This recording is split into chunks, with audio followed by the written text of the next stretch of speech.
បងប្អូនឥឡូវថ្ងៃនេះបងប្អូនជំរឿមុខម្ហូបខ្ញុំមិនចេញមកជាមុខម្ហូបអីបងប្អូនចាំតាមដានមើលយើងមានពងទាឬកំពងមាន់ណាបងប្អូនចាពងទាឬកំពងមាន់យើងគោះអាផ្នែកក្រហមយើងដាក់ផ្សេងអានេះផ្នែកសបងប្អូនចាដាក់ផ្សេងហើយនៅក្នុងហ្នឹងគឺខ្ញុំដាក់ការ៉ុតហើយខ្ញុំដាក់ស្ពៃតឿយើងដាក់បន្លែណាដែលយើងចូលចិត្តណាបងប្អូនចាគឺយើងដាក់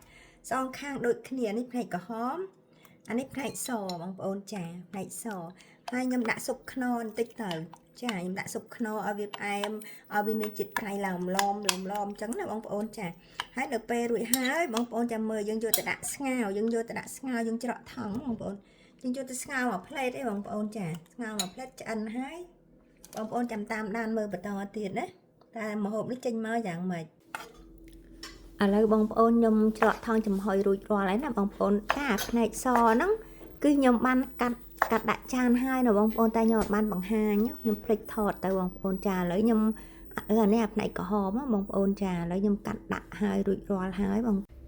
ឥឡូវរួចរាល់ហើយបងប្អូនមើលឃើញហ៎អានោះអាផ្នែកសបងប្អូនអសនោះពុកពងទាផ្នែកសយើងលាយមួយបន្លែហើយអាលឿងនោះគឺផ្នែកក្រហមបងប្អូនយើងលាយមួយបន្លែដែរហើយយើងច្រកថង់យើងយកទៅចំហុយកាលណាចំហុយឆ្អិនហើយយើងយកមកកាត់វាអញ្ចឹងណាបង